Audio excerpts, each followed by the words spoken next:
Hello बच्चों, नमस्कार। आज मैं आपका आर.डी. शर्मा का 19.2 स्टार्ट करने वाला हूं। लेकिन इस 19.2 को आपको बनाना कैसे, हम आपको समझाने का प्रयास करने वाले हैं। करना क्या है, सर्वप्रथम आपको इस डिस्क्रिप्शन में जाना है, वहां से आपको यह पीडीएफ डाउनलोड करना है और पहले आप इस पीडीएफ से बनाओगे। इससे क्या होने वाला है, हमने क्या किया है कि आर.डी. शर्मा 19.2 का प्रत्येक टाइप का अलग अलग टाइप उसमें है, तो एक टाइप का सवाल हमने एक जगह रख दिया है। इससे क्या होने वाला है कि आपको बनाने में आसानी होने वाला है। तो आइए हम 19.2 आपका स्टार्ट करते हैं और उससे पहले हम कुछ थ्योरम्स के बारे में बात करेंगे। वह थ्योरम्स क्या है बच्चे कि के एफ एक्स डी एक्स के बारे में, मतलब किसी भी टर्म का अगर जहाँ कांस्टेंट के साथ इंटीग्रेशंस करेंगे तो कांस्टेंट टर्म आपका बाहर हो जाएगा और इंटीग्रेशंस होगा आपका बच्चे एफ एक्स का। यह बात ध्यान रखिएगा। सेकेंड बात क्या है आपका बच्चे कि जब भी आपसे पूछा जाएगा ओनली फॉर डी एक्स का इंटीग्रेशन, तो आपको बताना है एक्स प्लस सी। वह कैसे, थोड़ा देखने वाली बात है। अब आप हमको बताओ कि यहाँ डी एक्स के बगल में कुछ नहीं है तो 1 लिख सकते हैं। और हमने बताया है कि इंटीग्रेशंस जो होता है डीसी का बिल्कुल उल्टा होता है। तो जब आपको y बराबर एक फंक्शन x लेके कहा जा रहा था कि आप इसका डीसी करो, तो आप बोलते थे कि डी वाई बटे डी एक्स, और उसके बाद x का डीसी आप बोलते थे 1। तो जैसे ही 1 हो गया x का डीसी, इसका मतलब 1 का इंटीग्रेशन क्या होने वाला है, x। तो ठीक उसी प्रकार से आपका यह हो जाता है x प्लस सी। तो बड़ा इंपॉर्टेंट बात ये था यह दो, क्योंकि इसी दो बातें की मदद से हम पूरा इंटीग्रेशन सॉल्व करने वाले हैं 19.2। तो आइए हम आपका कुछ सवाल लेके आए हैं आपके सामने और उसको हम बताएंगे। बहुत बेहतर अंदाज में आपको हम समझाने का प्रयास करेंगे ताकि आपको समझ में आए और आसानी से आप 19.2 बना सकें, ठीक है। और याद रखो कि इंटीग्रेशंस पढ़ाने का तरीका बिल्कुल मेरा हट के रहेगा और आपको बिल्कुल समझ में आएगा। इतने आसानी से समझाने वाला हूँ कि आपको समझ में आएगा ही आएगा। तो आइए हम फर्स्ट सवाल की ओर बढ़ते हैं। फर्स्ट सवाल है बच्चे 4x⁴ dx, ठीक है। तो ध्यान देने वाली बात क्या है, देखिएगा ध्यान से। सर्वप्रथम आपको क्या करना है, अब लेवल थोड़ा सा हाई करना है। पहले तो आपको क्या करना है कि जो सवाल दिया है लेट आई मान के बनाओगे 4x⁴ dx, ठीक। तो आइए इसको हम देखते हैं क्या करना है। सर्वप्रथम आपको कांस्टेंट को बाहर कर देना है, यानी 4 बाहर, x⁴ dx हो जाएगा। 4 बाहर हुआ, x⁴n का फार्मूला n+1 बाय n+1 होता है। मतलब n+1 का मतलब 4 में 1 जोड़ोगे 5 और नीचे भी आपका 5 प्लस में क्या c, यह बन जाएगा आपका 4/5 x⁵ प्लस में c। हो गया पहला नंबर सवाल। तो इसी प्रकार से आपको क्या करना है कि सवाल नंबर जो है आपको 1 2 3 4 नंबर सेम है, कांस्टेंट को बाहर कर देना है, शेष का आपको इंटीग्रेट कर देना है, ठीक है। तो हम बढ़ते हैं आपका एक सवाल 5 नंबर की ओर, ठीक है। और ध्यान रखिएगा कि जो सवाल आपसे नहीं बनेगा आपको कुछ भी नहीं करना है, आप मेरे व्हाट्सएप पे सेंड कर सकते हैं और व्हाट्सएप नंबर मेरे डिस्क्रिप्शन में दिया हुआ है, ठीक है। तो आइए हम सेकेंड सवाल की ओर बढ़ते हैं। तो इसको मिटा रहे हैं हम। हर एक सवाल में आपको वही करना है कि कांस्टेंट को बाहर कर देना है, शेष का इंटीग्रेशन कर देना है, ठीक है।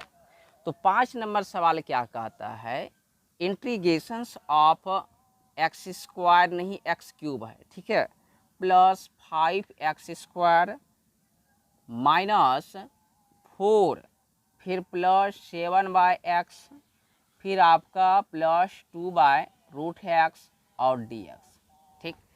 तो करना क्या है बच्चे, सर्वप्रथम आपको सारे टर्म को पहले बांट देना। और हमने बताया कि जब भी आप इंटीग्रेशन बनाओगे तो लेट आई लेके बनाओगे, तो हमने मान लिया आई। तो बांट देना है, मतलब x³ को ले लो, उसके साथ dx ले लेना, ठीक। इसके साथ भी dx लोगे तो 5 बाहर हो जाएगा आपका, तो x² के साथ dx आएगा, ठीक। अब देखो यहाँ 4 अकेला बेचारा बैठा हुआ है, तो आपको 4 को भी बाहर कर देना है, सिर्फ इसके साथ इंटीग्रेशंस लगेगा लेकिन dx आएगा, ठीक। अगला टर्म भी आपका 7 बाहर हो जाएगा, इंटीग्रेशंस ऑफ 1/x होगा। फिर नेक्स्ट टर्म में भी आपका 2 बाहर हो जाएगा, इंटीग्रेशन ऑफ 1/√x होगा। ठीक, अब देखो कितना आसान है। x पे पावर 3 का इंटीग्रेशन का अगर यहाँ बात करेंगे हम, तो यह बन जाएगा x पे पावर 4/4। अब डायरेक्ट फार्मूला हम यूज कर रहे हैं, फिर प्लस 5 ठीक है। एक्स क्यूब का एक्स स्क्वायर का बात करें तो x³/3, मतलब एक पावर जुट के उसी से भाग भी हो जाता है। -4 dx का भी जस्ट बताया हमने कि आपको लिखना है x। फिर 7 भी ठीक है। बताओ 1/x का तो पहले हम बता चुके हैं कि log x। ठीक, कई सारे बच्चे आपका log ऑफ mod x भी लिखते हैं, तो ज़रूरी नहीं है कि log के आगे आपका mod लगाया ही जाए। मोड तो यह बताता है कि पॉजिटिव लेना है। और याद रखिएगा लॉग में आपका नेचुरल जो भी आपका नंबर आने वाला है वह टोटल पॉजिटिव ही आने वाला है, इसलिए लॉग ले या ना ले कोई फर्क नहीं पड़ता है। ठीक है, आइए ध्यान से देखिए। अगला है आपका +2, ठीक है। और 1/√x का इंटीग्रेशन आपको याद रखना है। ऐसे तो आप चाहो तो ऊपर लेके जा सकते हो कि x पे पावर -1/2, उसमें +1 जोड़ो, उसका इंटीग्रेशन करो, लेकिन हम पहले ही बता चुके हैं 1/√x का इंटीग्रेशन होता है आपका 2√x। तो 2√x लिख दिए, प्लस में c लिख दिए। अब कुछ भी नहीं करना है बच्चे, इसको सही से अरेंज कर देना। अरेंज करने का मतलब यह बन जाएगा आपका x पे पावर 4/4, यहाँ बन जाएगा आपका 5/3 x³, यह बन जाएगा आपका 4x, यह बन जाएगा 7 log x, अब प्लस में 2 दूना 4 √x प्लस c। कितना आसान सवाल था। ठीक, तो इसी प्रकार से आपको सवाल को बनाते चले जाना है। हम चलते हैं आपका अगला नंबर सवाल की ओर। अगला नंबर सवाल में क्या है बच्चे कि आपको करना क्या है कि याद रखिएगा कि डिवाइडेड में कभी भी इंटीग्रेशंस पॉसिबल्स नहीं है, और कोई भी हम डिवाइडर्स का यहाँ रूल भी नहीं सीखने वाले हैं, मतलब भाग का कोई रूल्स ही नहीं सीखने वाले हैं। और याद रखिएगा कि अभी हम जितना भी इंटीग्रेशंस आपको बता रहे हैं, ना तो वो मल्टीप्लिकेशंस में होना चाहिए और ना ही वो आपका डिवाइड में होना चाहिए। एकदम सैम्पल टर्म होना चाहिए और अलग अलग टर्म होना चाहिए। तो आइए हम चलते हैं आपका एक और भी सवाल लेके, जो कि डिवाइडेड से रिलेटेड सवाल है। तो यह सवाल आपका कुछ इस प्रकार से है, हम डायरेक्ट अब बना रहे हैं। Let i = integrations of x³। यह आपका 6 नंबर सवाल है, हम बता रहे हैं। तो यहाँ पे फिर बगल में 5x² + 4x + 1, और बच्चे नीचे में आपका यह दिया हुआ है x² और यहाँ बगल में dx दिया हुआ है। ठीक है, तो हमने बताया कि डिवाइड में नहीं रहना चाहिए, तो आप प्रत्येक टर्म को बांट दोगे बच्चे ऐसे, x³/x², फिर 5x² फिर 4x² बराबर बटे में x², फिर 1/x², और यहाँ बगल में तो dx है बे किया है। कुछ भी नहीं, आप कटाना है। आप स्क्वायर से क्यूब कट जाएगा, यहाँ स्क्वायर से गायब हो जाएगा, यहाँ x² के साथ गायब हो जाएगा। तो अब बांट देना है बच्चे। यहाँ पे आपका बचा x, तो x के साथ dx लिखो। फिर बचा है बच्चे यहाँ पे सिर्फ ओनली 5, तो 5 तो बाहर हो जाएगा, सिर्फ इसके साथ dx होने वाला है। फिर आप देखो यहाँ पे 1/x बचा हुआ है, 4 कांस्टेंट है बाहर, तो 1/x लिख देंगे। फिर बच्चे बताइए आप, यह x² ऊपर जाएगा तो x पे पावर, यहाँ dx लिखना मत भूलना, dx लिखना मत भूलना। ठीक है, तो x पे पावर -2 और यहाँ बगल में dx। ठीक, अब बताओ कि यह जो बन जाएगा पावर n वाला फार्मूला 1 है तो 2/2, और यहाँ 5 है dx का तो x होता है। फिर यहाँ पे 4 है, log x हो जाएगा बगल वाले का। फिर यहाँ पे बताओ x पे पावर -2 + 1 बटे -2 + 1 प्लस में c। अब बच्चे इसको आप अरेंज कर लो सही ढंग से, कितना हम आपको करके बताएंगे। छोटा छोटा सवाल है, कोई बड़ा सवाल है नहीं कि आपको हम बताएं बिल्कुल। और नेक्स्ट नंबर जो सवाल है, हमने बताया कि कोई भी टर्म आपका मल्टीप्लिकेशंस में नहीं, तो हमने बताया बच्चे आपको कि कोई भी आपका ना तो डिवाइड में होना चाहिए और ना ही मल्टीप्लिकेशंस में होना चाहिए। तो आइए हम नेक्स्ट सवाल की ओर भी बढ़ते हैं। इसको मिटा रहे हैं, जो कि आपका मल्टीप्लिकेशंस है, उसको आप पहले मल्टीप्लाई कर दोगे, ठीक है, उसके बाद बनाओगे। और आइए देखते हैं सवाल नंबर आपका 7, इसको भी हम बनाने का प्रयास करते हैं। लेट 1 - x बगल में √x और dx। तो यहाँ पे हमने बोला मल्टीप्लिकेशंस में नहीं होना चाहिए, इसको मल्टीप्लाई करेंगे। ध्यान से देखिएगा, आई बराबर माने यह बनेगा रूट एक्स गुना 1 करोगे तो रूट एक्स बनेगा। यहाँ पे पावर 1 है, क्या है वो आपका 1 है, और इधर से गुना में पावर जुड़ता है तो हाफ जुटेगा, तो आपका कितना हो जाएगा 3/2, और यहाँ पे बगल में आपका dx। अब इसको सही से लिखोगे तो यह बन जाएगा x पे पावर 1/2 माइनस x पे पावर 3/2 और इसका इंटीग्रेशन। अब इसका इंटीग्रेशन तो आप आसानी से बता सकते हैं, तो 1/2 + 1 1/2 + 1, यहाँ पे बन जाएगा x पे पावर 3/2 + 1, नीचे में बच्चे 3/2 + 1 + c। अब इसको अरेंज कर लो आप सही से। तो कितना आसान सब सवाल है, आप देख ही रहे हैं। और बच्चे होगा क्या कि आगे आपका हम हिंट करने वाले हैं, आगे अब बताएंगे नहीं सवाल, सारा सवाल हम ही बता देंगे, तो फिर आप क्या बनाओगे, ठीक है। थोड़ा थोड़ा करके हम हिंट करने वाले हैं, आप देख लीजिए। और आपसे जब नहीं बनेगा तो हमने आपको ऑप्शन दिया है कि आप मेरे व्हाट्सएप नंबर पे सेंड कर देंगे, हम वहाँ देख लेंगे। या तो आप RD शर्मा एग्जाम्पल्स का भी हेल्प ले सकते हैं इस टाइप के सवाल में। 8 नंबर सवाल जो है आपका integration of root x plus 1/√x है बच्चे, और इसका होल स्क्वायर है। तो आपको क्या करना है, इसमें पहले a + b का होल स्क्वायर लगाना है, और जो टर्म आएगा उसको शेष को आपको अलग अलग करके इंटीग्रेट कर देना है। सेकेंड नंबर, अगला नंबर भी सवाल आपका क्यूब वाला है, उसमें भी पहले आप a + b का होल क्यूब लगाओगे, और उसके बाद जो आएगा उसको आप सॉल्व कर दोगे, ठीक।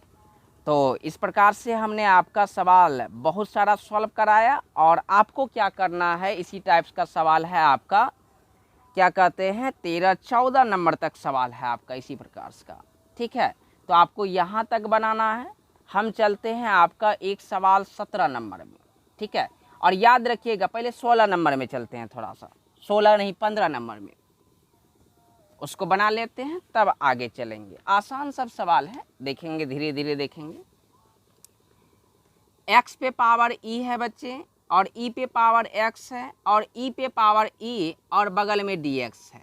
तो पहला बात तो आप इसको अलग करोगे, x पे पावर e dx, फिर e पे पावर x dx, फिर बच्चे e पे पावर e कांस्टेंट कहला जाता है, तो e पे पावर e जो है आपका बाहर हो जाएगा, dx रहेगा बगल में। तो यह बनने वाला है x पे पावर n का काम कर जाएगा अभी e, तो यह बन जाएगा आपका x पे पावर e + 1, और नीचे में भी e + 1। फिर इधर बन जाएगा e पे पावर x का, तो e पे पावर x ही, e पे पावर e बाहर, dx का इंटीग्रेशन x + c। तो इस प्रकार से आपका हमने यह 15 नंबर सवाल आपको बना के दिखाया। अब चलते हैं हम आपका नेक्स्ट सवाल की ओर, ठीक है। नेक्स्ट सवाल में आपका 16 नंबर में दिया हुआ है। अब करना क्या है, आपको ध्यान से देखिएगा, थोड़ा सा हम समझाने का से प्रयास करेंगे, बनाना तो आप ही को है, सारा सवाल हम बनाएंगे नहीं, क्योंकि आपका भी दिमाग थोड़ा बहुत काम करना चाहिए। अगला नंबर भी सवाल आपका x + 1 x - 2 और बटे में √x है। तो बच्चे आपको क्या करना है, पहले ऊपर वाले को गुना कर देना है, और नीचे वाले से फिर √x से आपको डिवाइड कर देना है, कहानी साहब। अब फिर नेक्स्ट नंबर जो सवाल है आपका, वह आपका डिवीजन से रिलेटेड सवाल है, मतलब जिसको आपका भाग का क्रिया आता है उसके लिए यह सवाल आपका आसान हो जाएगा, ठीक है। ध्यान से देखिएगा, क्योंकि हम एक ही सवाल आपको बताने वाले हैं, शेष आपको पूरा आपको बनाना है, ठीक है ना। आइए ध्यान से देखिएगा, integration of x³ - x² + x - 1, नीचे में आपका है x - 1 dx। बच्चे आप चाहें तो फैक्टराइजेशन ऊपर वाले का कर सकते हैं, यह दोनों से x² निकाल के आप काम कर सकते हो, लेकिन यह आसान है इसलिए आप इसका फैक्टराइजेशन कर सकते हो। जब बड़े बड़े आपका आ जाएगा तो उसका फैक्टराइजेशन करना मुश्किल हो जाएगा, ऐसी स्थिति में आपको कुछ भी नहीं करना है, नीचे वाले टर्म से आपको उसको डिवाइड कर देना है। तो आइए हम बगल में इसको डिवाइड करते हैं, x - 1 से भाग देते हैं x³ - x² + x - 1 में। तो भाग देने के दौरान आपको अच्छी तरह से पता है कि पहले तो आप x³ में दोगे x से, तो ये बचेगा x², तो x² से आप करोगे तो x³ बन जाएगा, फिर बनेगा -x²। तो बोलो माइनस या प्लस, यह तो गया काम से, यह भी गया काम से, और यहाँ बचा x माइनस 1। अब बच्चे आप बताओ किससे करोगे, तो आप बोलोगे 1 से करेंगे, तो 1 लिखेंगे तो x माइनस 1, फिर यह माइनस या प्लस, फिर यह दोनों गया काम से, तो आपका क्या निकला भागफल, निकला आपका x स्क्वायर प्लस में 1।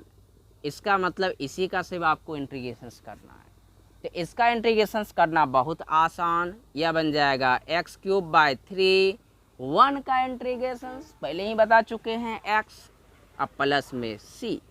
तो इस प्रकार से आपका टाइप 1 समाप्त होता है। आपको क्या करना है कि टाइप 1 में आपका टोटल हमने 20 सवाल लिया है, ठीक है। आपको पहले यह बनाना है, क्योंकि इसको बनाओगे तो आपका थोड़ा बहुत दिमाग चलना स्टार्ट हो जाएगा। अभी आपको एक्सरसाइज छूना ही नहीं है, 19.2 आपको छूना ही नहीं है। जितना सवाल हम दे पहले बनाने के लिए उसको बनाओ, और उसके बाद जब आप 19.2 देखोगे तो आपको खुद पता चलेगा कि हमने तो टोटल सवाल आपका बना लिए हैं, तो उसको बनाने की कोई आवश्यकता उस समय नहीं पड़ेगी। और याद रखिएगा कि आपको क्या करना है बच्चे, कि जितना हम आपको PDF प्रोवाइड करा रहे हैं उसका आप एक कॉपी तैयार कर लीजिएगा सही तरीके से, ताकि आपको जब आप एग्ज़ाम देने के लिए जाओगे तो उस समय रिविजन्स के टाइम में आपको परेशानी नहीं होगा, नहीं तो बड़का परेशानी होने वाला है आपको, ठीक है। तो आज के लिए बच्चे इतना ही। अब हम मिलते हैं आपको नेक्स्ट वीडियो लेक्चर्स में टाइप 2 को लेकर। धन्यवाद।